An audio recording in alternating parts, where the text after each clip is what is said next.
ያኔ በእናቷ ቤት ቁንጅት ትምር ብላ ልብህን አጥፍታው መርጣሃት ከሌላ ጫማህን ጨርሰህ መግቢያ መውጫ ሳተህ ጆሮህ ላይ የዘጋ የሞላው ጋርድህ ሞትኩኝ አበድኩልሽ እትትብልሃት አላህ አሳክቶልህ በእጅህ አስገባ። ደሞዜ ወራዊ ወጪ ቀን በቀን ደሞዜ ወራዊ ወጪ ቀን በቀን ሰሞኑ አስቤዛ ሆነብን ሰቀቀን ኩራቴ የጨመረ አብደነኝ እኔ ሰው የሌለኝ አግኝ ሰው የላትም ብለህ ነው ይሄመል ኢትዮጵያ ስንት ታረግልሻለሁ ብለክበህ ነበር። ሚስጥሩ ይሄው ነው። ኢትዮጵያ ቤት ትነልልሻለሁ እናረግልሻለሁ መኪና ገዛልሻለሁ ዋይተኝ በሚዲያ እኮ አላነሳኸኝም። ተውፊቅ እኮ ተሰበሰበ ኢትዮጵያ መች ተገናኘን? እኔና አንቺ ኢትዮጵያ መች ተገናኘን? እኔና አንቺ ኢትዮጵያ መች ተገናኘን? የዋህ ካገኛችሁ በዚህ ዘመን ማለት ነው እሱ ሰው መርጠው የዋህ እንደሆነ ማወቅ አለባችሁ። እሱ ሰው በጣም ንቁና የሆነ ነገር የሚያቅ እንደሆነ ማወቅ አለባችሁ። እናንተ ያሰባችሁት ነገር ኦሬዲ ከአንድ ወር በፊት አስቦት ካልኩሌት አድርጎ በሂሳብ ሰርቶ ምናምን ይጠብቃችኋል።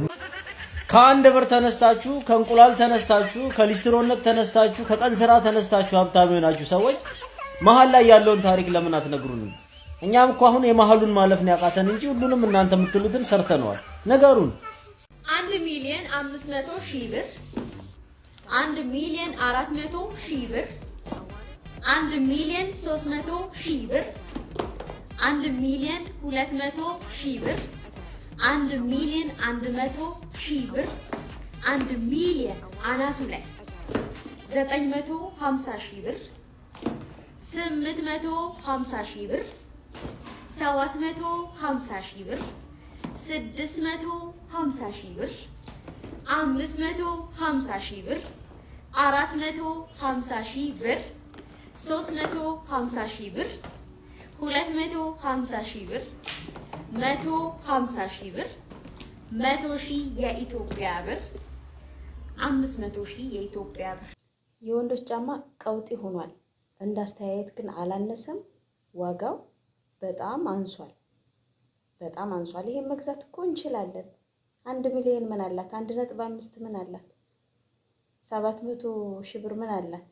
እንገዛታለን። እኔ እንዳስተያየት ልስጥሽ፣ በጣም አንሷል። እንዳትከስሪ፣ በዚህ ዋጋ እንዳትሸጪ፣ አንሷል። ኢትዮጵያውያን እኮ ኑሯችን በጣም የተመቻቸልን እኮ ነን፣ የተደላደልን ነን አይደል እንዴ? ምን አላት? ኧረ ከፍ አድርገሽ ሽጪ። እንዳስተያየት ይሄን አስተያየት ነው። ወንዶች ደግሞ እየገዛችሁ ለዚች ብርማ በጣም እየገዛችሁ ብራንድ የሆነውን እየገዛችሁ 1.5 1 ምን አላት እንዴ? ገዙ። ይቺ ባካችሁ ምንድነው የምትለን? አንቺ በነበርሽ ሰዓት ህዝቡ ይደዋወላል፣ ይፋቀራል። በአንቺ ተጀናጅነው የተጋቡት እስካሁን አልተፋቱም። ትዳራቸው አምሮ ልጆቻቸውን ይዘው ተቀምጠዋል። በሁርመት መጣሽ፣ በሁርመት ልትሞቺ ነው። ቪዲዮ አልቀረጽሽ፣ ሰው ከሰው አላባላሽ፣ ዘር ከሃይማኖት ፖለቲካ አላናገርሽ፣ አገር አላጫረሽ፣ የተከበርሽ። ይሄ የተረገመ ከመጣ ወዲህ እንዲህ ስትጀናጀን እስቲ ላኪልኝ ልይሽ ይላታል። ከዛ ቀስ እያለ ምኗን ጣብና ውርዴት ተጋብተው ምትፋቱ ነውር ውርዴት።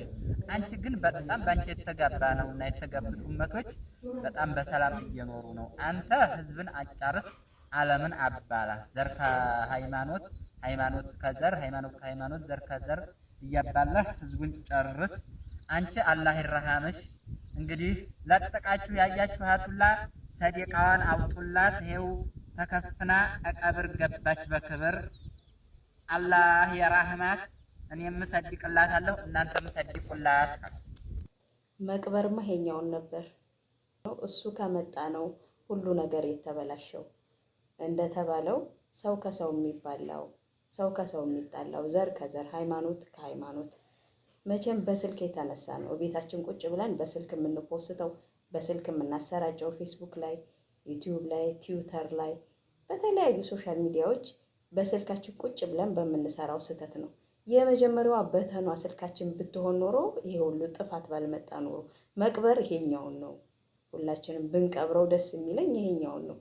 አንዷ እኔ ባሌ ሴት ቤስት ፍሬንድ እንዲኖረው አልፈልግም ስላት፣ ነው ምን ችግር አለው እንደ ዘመናዊ ሴት አስቢ ያለችኝና በዛውም 3 ድልብ ፋራ የሆንኩበትን ነጥቦች ነው ማሳውቃቸው። አንደኛው ባሌ ከጓደኞቼ ጋር አምሽቼ ልምጣስ ካለኝ ፋራ ነኝ። ሁለተኛው ደግሞ ሴት ቤስት ፍሬንድ አጠገቡ ልትኖር ካለች ፋራ ነኝ። ሶስተኛው ደግሞ ቤተሰቦቹ ወይም ቤተሰቦቼ በትዳራችን ጣልቃ ሊገቡብን ሲል ፋራ ነኝ። አመሰግናለሁ። አብረንሽ ነን፣ እኛም ፋራ ነን። ከዚህም በላይ 3 ጠቅሰሻል። ከ3ቱም በላይ ያሉ ነገሮች ቢመጡ ፋራ ነን። ትዳራችንን ለመጠበቅ፣ አካባቢያችንን ለመጠበቅ፣ ቤታችንን ለመጠበቅ ፋራ ነን። አብረንሽ ነን፣ በርቺ። ፋራ ነን ሁላችንም። በዚህ ጉዳይ ከመጡብን ፋራ ነን።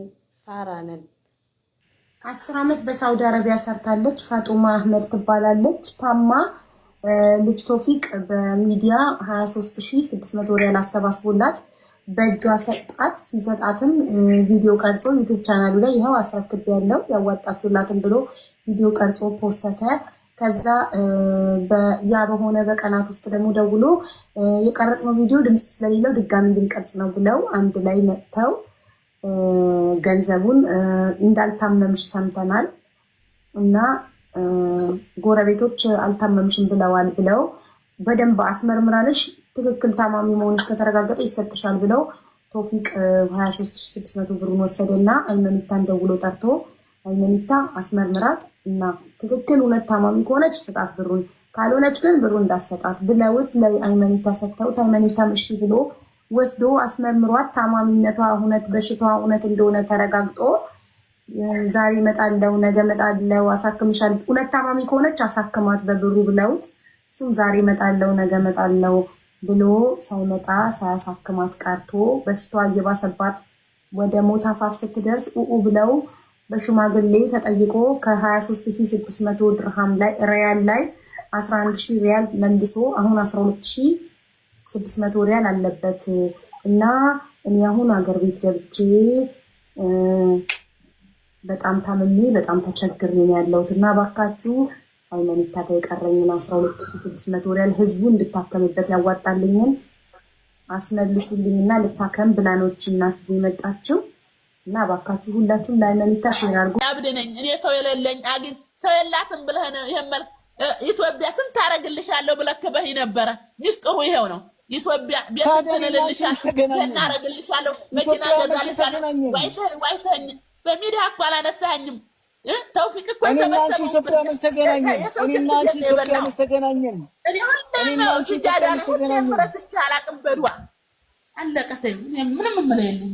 የባስ በሽታ ያቀወሰኛ ከቶም እንዳታመምኩ ታረግ እንደገና ተመርምሬማ በሽታው እንዲሁ ብላችሁ እንኳን ልታሳክመኝ ተውላ ይሄም እኮ ተውፊቅ ይቀርባል እንደበላኝ አንገብግቦታል። አልቅሷል ደውሎልኛል ሁሉ እንዴት ሰው የላትም የቲም ናት ድሃ ናት ትምህርት አታውቅም ብለህ ነው ሌሎቹንም አትነካ። ለድሃ ደግሞ አላህ አለ ባልሞትም የውሳከኛ አንተ እየበላክ እኔ እየራበኝ እኔታ ልታከም ደህና ማገር ተምዘግዝግ የመጣሁ እስር ቤት ትገባ ተው አይጠቅምህም ብዬ ከሪካርድ ባረግልህ ተወለክ በመነጋው ታያዝ ይሄ ማንዱ እንደሚያረግብህ ወቅ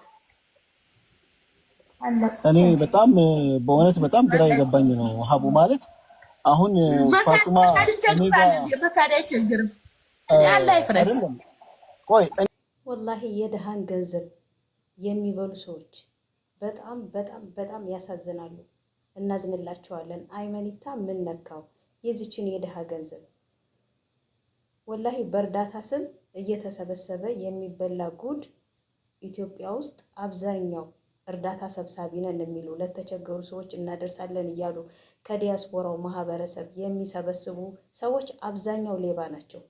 ንጹህ የሉም እያልኩ አይደለም፣ ግን አብዛኛው ለራሳቸው ጥቅም ሲሉ ነው ሰዎችን የሚረዱ ሰዎችን ወደፊት አምጥተው እነሱ ከኋላ ግን ገንዘብ እየሰበሰቡ ለራሳቸው ጥቅም ያውላሉ። ማንም የሚታመን ሰው የለም። ሁሉም ለራሱ ጥቅም ነው የሚሰራው። እህቶቼ አደራችሁን እባካችሁ ገንዘባችሁን ለተቸገረ ሰው በእጃችሁ ስጡ። አትስጡ አይደለም በእጃችሁ መታችሁ መድረሱን አረጋግጣችሁ በእጃችሁ ስጡ። ማንም ሙስሊም ነው ብትሉት ክርስቲያን ነው ብትሉት ሃይማኖተኛ ነው አጥባቂ ነው ምናምን ብትሉት ምንም ውሸት በቃ ማንንም አትመኑ። እንግዲህ እነሱ እንደዚህ ያደርጋሉ ብሎ የሚያምን የለም።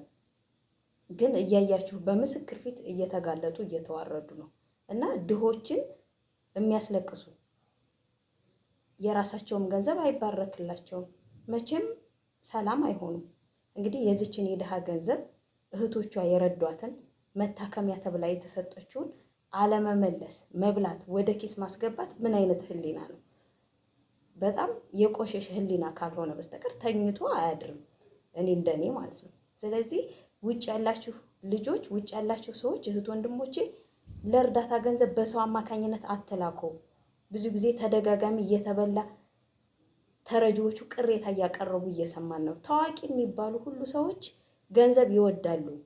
ማንኛችንም ገንዘብ ያሳስተናል። ስለዚህ ለማሳሳትም ምክንያት አንሆን እኛ ፈልገውም ሳይሆን ሳይፈልጉ የሚሳሳቱ ስላሉ ማለት ነው። እና ገንዘባችሁን የምትጥሉበት የሚወድቅበት ቦታ ማወቅ አለባችሁ። ሊላህ ብላችሁ እርዳታ መርዳት እንዳለ ሆኖ ግን በዘመዶቻችሁ አማካኝነት በቅርብ ሰዎቻችሁ አማካኝነት የደረሰበትን አይታችሁ ነው እንጂ ለማታውቁት ለማይታመን ሰው እከሌ ያሰራጫል ብላችሁ አትላኩ። በቃ የሚረዱትም ሰዎች አይረዱም፣ ትንሽ ነው የሚደርሳቸው። እናንተም ከገንዘባችሁ ውጭ ሆናችሁ ነው የምትቀሩት። እንደዚህ ነው አሁን እና ኢማኒታም ጋር የተከሰተው እንዲህ ነው። እሱ እዚህ መጅሊስ ቤት ከፍቷል፣ ይሰራል በደንብ በቃ ታዋቂ ሆኗል። ግን በማን ገንዘብ? ሁሉም ሰው ከጀርባው የማናውቀው ማንነት አለው። ስለዚህ አደራ በቃ ተጠንቀቁ። የምትረዱትን በአካል መታችሁ ረዱ። ከሆነ ደግሞ በራሳቸው በሰዎቹ አካውንት፣ በግለሰቦቹ በሚረዱት አካውንት ነው መላክ ያለባችሁ። መልእክቴ ይሄ ነው።